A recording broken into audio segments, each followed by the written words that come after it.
Yo! What's up? It's me, Kabato-Moto Power. Ayan mga Lodi, nandito ngayon ako sa may Wheeltech Kaintayan. Welcome back to my YouTube channel mga Lods. Ang tagal-tagal na rin, hindi tayo nakapag-upload kasi busy tayo sa trabaho. Ayan mga Lods, enjoy lang natin. Ayan, wag mo nating seryosohin kasi syempre may pamilya rin tayo na umaasa.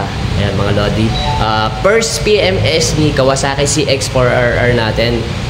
Pangalan niya si Viper. Ayan mga Lodi, samahan niyo ako. Tsaka iaano ko rin kayo dito, ayun, i-update ko kayo sa mga big bikes na dito. Let's go. Ayan mga Lods, Kawasaki Wheeltech Kainta branch. Ayan mga Lodi, ang dami nilang Dominar dito. Ayan, kita nyo naman, napakadaming unit ng Dominar. Siguradong hindi kayo mauubusan. Sigurado mabenta tong Dominar kaya marami. Tapos meron silang ano dito, Kawasaki CX-400. Ayan o, latest version to eh. Ang ganda. Grabe o. Tama naman, pang malupitan. Tapos meron din sila dito ang CX-6R latest version. Ganda ng mukha nito. Oh, grabe, parang nakasimangot. Ayun o, Showa. Ayan, Dominar, tas Eliminator. Ayan mga Lods, ang lupit. Grabe, ang ganda. Ayan, tapos ZX-25R. Ayan, all black.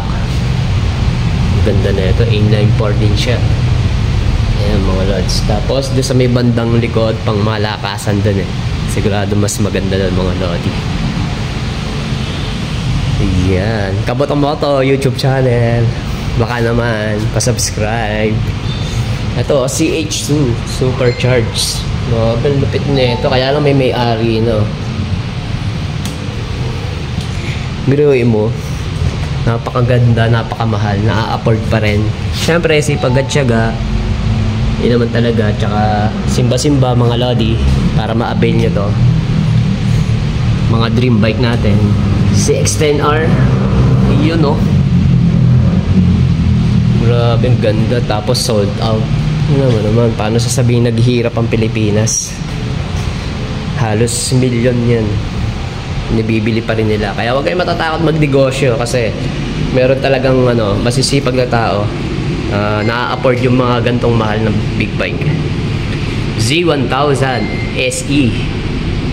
Wow, grabe. Lupet. Ayan mga Lods, ka-all-ins. Grabe, ang ganda. Ayun.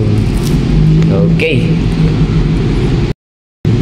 Ayan mga Lods, nakita niyo na yung mga unit dito. Ang dami, na-afford pa rin ng mga Noipi. Sigurado sipag at tiyaga yan, susi nila.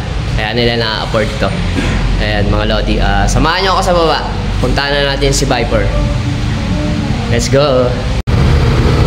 Ayan mga Lods, change yun na si X4RR natin. Pangalan niya si Viper. Ayan mga Lodi, sigurado pagkatapos yan, smooth na naman siyang gamitin. Ayan.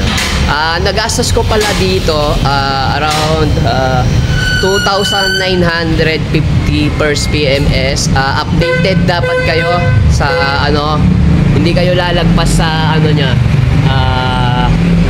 sa due date. Ayan, pag lumagpas kayo plus ano, plus 800, sayang din yon pang gasolina. Ayan mga Lodi, kita nyo naman sa Wheeltech, oh, kita mo, nililinis pa kadena.